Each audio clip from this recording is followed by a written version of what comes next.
જય શ્રી કૃષ્ણ, રાધે રાધે. સ્વાગત છે તમારું મારા કિચનમાં. તો આજે હું તમારી સાથે શેર કરીશ ઘઉંના લોટમાંથી બનતી એકદમ ક્રિસ્પી એવી જીરા પૂરીની રેસીપી. આ પૂરીને તમે એકવાર બનાવી લીધી તો તમે તેને ટ્રાવેલિંગમાં પણ લઈ જઈ શકો છો અને આ પૂરી 1 મહિના સુધી પણ ખરાબ થતી નથી. અને હા, સાથે જ આપણે પૂરીનો લોટ કઈ રીતે બાંધવો જેથી આપણી પૂરી લાંબો સમય સુધી ક્રિસ્પી રહે તેની બધી જ ટિપ્સ મેં વિડીયોમાં જણાવી છે. તો ચાલો બનાવીએ. તો સૌપ્રથમ જીરા પૂરી બનાવવા માટે આપણે એક પેન લેવાનું છે અને તેની અંદર આપણે 2 ચમચી જેવું જીરું એડ કરી દઈશું. હવે આ જીરાને આપણે ગેસ ઉપર શેકી લેવાનું છે. જીરાનો થોડો કલર ચેન્જ થાય અને જીરામાંથી સુગંધ આવવા લાગે ત્યાં સુધી આપણે જીરાને શેકવાનું છે. આ રીતે જીરાને શેકી અને પૂરીની અંદર એડ કરવાથી જીરાનો ખૂબ જ સરસ એવો ટેસ્ટ આપણી પૂરીની અંદર આવે છે. હવે આપણું જીરું એકદમ સરસ શેકાઈ ગયું છે. હવે ગેસ બંધ કરી દઈશું. હવે જીરાને આપણે ઠંડુ કરી અને દરદરું વાટી લેવાનું છે. આ જીરાનો આપણે એકદમ ફાઇન પાવડર નથી બનાવવાનો, થોડુંક દરદરું વાટી લેવાનું છે. આ રીતનું આપણે વાટવાનું છે. આ રીતે વાટી અને આપણે પૂરીની અંદર એડ કરીશું તો જીરાની એકદમ સરસ ફ્લેવર આપણી પૂરીની અંદર આવી જશે. હવે સૌપ્રથમ પૂરીનો લોટ બાંધવા માટે મેં 2 કપ જેવો જે રોટલીનો ઝીણો લોટ આવે છે તે લીધો છે અને તેની સાથે મેં 4 ચમચી જેવો સોજી લીધો છે. હવે સોજીને પણ આપણે તેની અંદર એડ કરી દઈશું. હવે આ બધા જ લોટને આપણે ચાળી લેવાનો છે. આ રીતે ચાળણીની મદદથી આપણે લોટને ચાળી લઈશું. તો મેં લોટને ચાળી અને રેડી કરી લીધો છે. હવે તેની અંદર આપણે 1 ચમચી અને ઉપર થોડુંક મીઠું એડ કરવાનું છે. હવે તેની અંદર આપણે જે જીરું વાટીને રાખ્યું હતું તે પણ તેની અંદર એડ કરી દઈશું. સાથે આપણે અડધા લીંબુનો રસ એડ કરવાનો છે. લીંબુનો રસ એડ કરવાથી આપણી પૂરી એકદમ ક્રિસ્પી બનીને તૈયાર થાય છે. સાથે જ હવે તેની અંદર આપણે 2 ચમચી જેવું તેલનું મોણ એડ કરી દઈશું. હવે તેલ અને લોટને મસળી અને એકદમ સરસ મિક્સ કરી લઈશું. હજુ પણ આપણા લોટની અંદર થોડુંક તેલ આપણે એડ કરીશું. 2 ચમચી જેવું મેં ફરીથી તેલ એડ કર્યું છે. થોડુંક મને તેલનું મોણ ઓછું લાગતું હતું તો મેં ફરીથી 2 ચમચી જેવું મોણ એડ કર્યું છે. હવે ફરીથી આપણે લોટ અને મોણને એકદમ સરસ મસળી અને મિક્સ કરી લેવાનું છે જેથી આપણું તેલનું મોણ આપણા લોટની અંદર એકદમ સરસ મિક્સ થઈ જશે. અને આપણે આ રીતનું મુઠ્ઠી પડતું મોણ અંદર એડ કરવાનું છે. આ પૂરી આપણે ઘઉંના લોટમાંથી બનાવીએ છીએ એટલે તેની અંદર આપણે તેલનું પ્રમાણ થોડુંક વધારે રાખવાનું છે જેથી આપણી પૂરી એકદમ સરસ ક્રિસ્પી બનીને તૈયાર થશે. હવે તેની અંદર આપણે થોડું પાણી એડ કરવાનું છે અને લોટ બાંધવાનો છે. એકી સાથે ફ્રેન્ડ્સ આપણે પાણી નથી એડ કરવાનું, નહીંતર આપણો લોટ ઢીલો થઈ જશે. તો થોડું પાણી એડ કરતા જઈશું અને આપણે ભાખરી જેવો કઠણ લોટ બાંધીને તૈયાર કરવાનો છે. આ રીતે આપણે ભાખરી જેવો કઠણ લોટ બાંધવાનો છે. આ લોટની અંદર આપણે એકી સાથે બધું પાણી નથી એડ કરી દેવાનું ફ્રેન્ડ્સ, નહીંતર આપણો લોટ ઢીલો થઈ જશે અને આપણી પૂરી એકદમ સરસ ક્રિસ્પી નહીં બને. તો આટલો લોટ બાંધવા માટે મેં 1 કપ ઉપર 2 થી 3 ચમચી જેવા પાણીનો ઉપયોગ કર્યો છે. તો આ રીતે આપણે થોડોક ભાખરી જેવો કઠણ લોટ બાંધવાનો છે. હવે આ લોટને ઢાંકી અને 10 મિનિટ માટે આપણે રેસ્ટ માટે મૂકી દઈશું જેથી સોજી આપણી એકદમ સરસ ફૂલી જશે. 10 મિનિટ પછી આ લોટને આપણે એકવાર સરસ મસળી લેવાનો છે. હવે આ લોટમાંથી આપણે મોટી સાઈઝનો લુઓ લઈ લઈશું. આ રીતે એકદમ સરસ મોટી સાઈઝનો લુઓ કરી લેવાનો છે અને તેની અંદરથી આપણે એક મોટી સાઈઝનો રોટલો વણી લેવાનો છે. એક એક પૂરી વણવાની ઝંઝટ વિના આપણે આમાંથી ઘણી બધી પૂરી એકી સાથે બનાવીને તૈયાર કરી શકીએ છીએ. તો આપણે આ રીતનો મોટી સાઈઝનો રોટલો વણવાનો છે. હવે ઘરમાં રહેલી કોઈ પણ નાની સાઈઝની ધારવાળી વાટકી કે પછી કોઈ પણ બોટલના ઢાંકણનો તમે આ રીતે પૂરી કટિંગ કરવા માટે ઉપયોગ કરી શકો છો.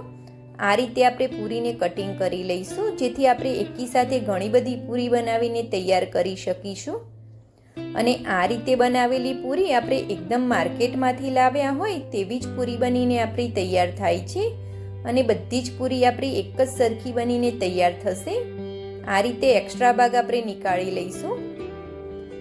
હવે આ પૂરીની ઉપર આપણે આ રીતે કાંટા ચમચીથી કાણા પાડી દેવાના છે, જેથી પૂરી તળતી વખતે આપણી ફૂલશે નહીં અને એકદમ ક્રિસ્પી બનીને તૈયાર થશે. તો આ રીતે આપણે બધી જ પૂરી ઉપર કાણા પાડી દેવાના છે.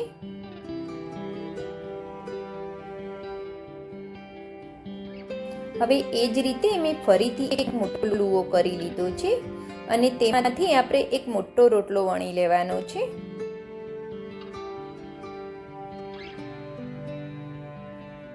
તો આપણો એક મોટી સાઈઝનો રોટલો વણાઈને રેડી છે. હવે એ જ રીતે આપણે ફરીથી પૂરી બનાવી લઈશું. આ રીતે આપણે બધી જ પૂરીને કટિંગ કરી લેવાની છે. તો પૂરી વણવાની ઝંઝટ વિના એકી સાથે આપણી ઘણી બધી પૂરી બનીને તૈયાર થશે.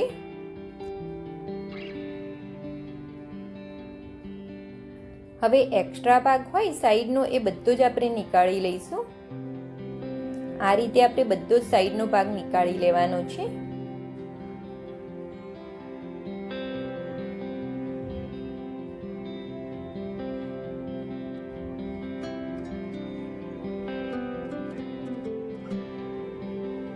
હવે ફરીથી આપણે કાંટા ચમચીની મદદથી કાણા લગાવી દઈશું. આ રીતે આપણે બધી જ પૂરી ઉપર કાણા પાડી દેવાના છે. તો એ જ રીતે મેં બધી જ પૂરી ફટાફટ બનાવી અને રેડી કરી લીધી છે. અને એક બાજુએ મેં તેલ ગરમ થવા માટે પણ મૂકી દીધું છે. તેલ આપણું ગરમ થઈ જાય પછી ગેસની ફ્લેમને આપણે મીડિયમ કરી દેવાની છે અને સ્લો ટુ મીડિયમ ગેસ ઉપર આપણે આ પૂરીને તળીશું. આ રીતે આપણે એકવારમાં તળાય એટલી પૂરી અંદર એડ કરી દઈશું. આ સ્ટેજ ઉપર આપણે ગેસની ફ્લેમને સ્લો ટુ મીડિયમ રાખવાની છે. હાઈ ગેસ ઉપર આપણે પૂરીને બિલકુલ પણ નથી તળવાની, નહીતર આપણી પૂરી એકદમ રેડ કલરની થઈ જશે અને અંદરથી ક્રિસ્પી બિલકુલ પણ નહીં થાય. હવે એક બાજુએ આપણી પૂરીનો કલર થોડોક ચેન્જ થાય એટલે આપણે પૂરીને પલટાવી લેવાની છે. આ પૂરીને આપણે વધારે પડતી ડાર્ક ગોલ્ડન કલરની બિલકુલ પણ નથી કરવાની. થોડીક લાઇટ ગોલ્ડન કલરની થાય એ રીતની જ આપણે તળવાની છે. વધારે પડતી ડાર્ક બિલકુલ પણ નથી કરવાની. આ રીતે આપણે પૂરીને સ્લો ગેસ ઉપર આ રીતે ફેરવીને તળીશું, જેથી પૂરી આપણી ક્રિસ્પી પણ બનશે અને વધારે પડતી ડાર્ક ગોલ્ડન કલરની પણ નહીં થાય. આ રીતનો સરસ લાઇટ ગોલ્ડન કલર આવે ત્યાં સુધી જ આપણે તળવાની છે. હવે આ પૂરીને આપણે નીકાળી લઈશું. જો ફ્રેન્ડ્સ, આપણી પૂરી કેટલી સરસ બનીને તૈયાર થઈ છે. આટલો લાઇટ ગોલ્ડન કલરની જ આપણે તળવાની છે. હવે એ જ રીતે આપણે બીજી પૂરીને પણ તેલની અંદર એડ કરી દઈશું. આ રીતે આપણે બધી જ પૂરીને એડ કરી દેવાની છે.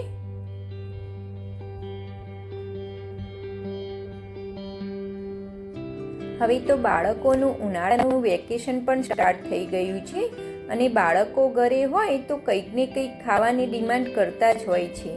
તો આ રીતે તેમને હેલ્ધી પૂરી કે હેલ્ધી નાસ્તા બનાવીને આપીશું, જેથી ગરમીના લીધે બાળકોનું હેલ્થ પણ સચવાઈ રહે છે. આટલી બધી ગરમીમાં આપણે બાળકોને બહારના નાસ્તા તો બિલકુલ પણ નથી આપી શકતા. તો આ રીતે ઘરે જ નાસ્તા બનાવીને આપવા જોઈએ, જેથી બાળકોનું હેલ્થ સચવાઈ રહે. તો આ રીતે થોડોક લાઇટ ગોલ્ડન કલર થાય ત્યાં સુધી આપણે પૂરીને તળવાની છે અને સ્લો ટુ મીડિયમ ગેસ ઉપર આપણે પૂરીને તળીશું, જેથી પૂરી આપણી એકદમ સરસ ક્રિસ્પી બનશે.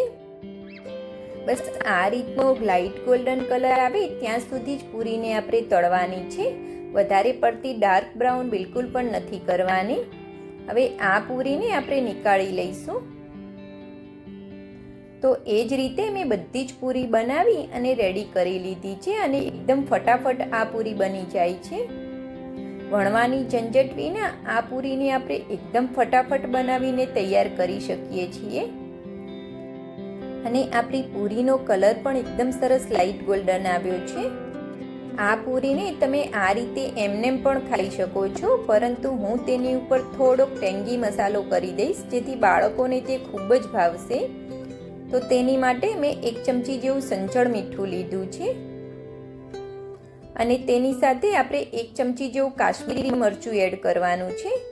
તમે તીખું મરચું લેતા હોય તો તમારે થોડુંક ઓછું લેવાનું છે. હવે આ બંને મસાલાને આપણે એકદમ સરસ મિક્સ કરી લેવાના છે. તો આપણો પૂરી ઉપર છાંટવાનો મસાલો બનીને રેડી છે. હવે આ મસાલાને આપણે પૂરી ઉપર થોડોક આ રીતે પૂરી ગરમ હોય ત્યારે જ તેને તેની ઉપર છાંટી દેવાનો છે, જેથી પૂરી ઉપર તે એકદમ સરસ ચીપકી જશે. હવે પૂરીને આપણે થોડી થોડી ફેરવી જઈશું અને થોડોક મસાલો આપણે ફરીથી તેની ઉપર છાંટવાનો છે. આ રીતે આપણે પૂરીને હલાવતા જવાનું છે અને થોડોક મસાલો આપણે ફરીથી તેની ઉપર છાંટતા જવાનું છે, જેથી બધો જ મસાલો આપણી પૂરીની ઉપર એકદમ સરસ ચીપકી જશે. તો તમે પણ મારી આ રીતથી જીરા પૂરી બનાવી અને ચોક્કસથી ટ્રાય કરજો ફ્રેન્ડ્સ. બાળકોને આપણે આ રીતે હેલ્ધી નાસ્તા બનાવી અને ચોક્કસથી આપવા જોઈએ. તો આપણી સરસ મજાની એવી જીરા પૂરી બનીને રેડી છે.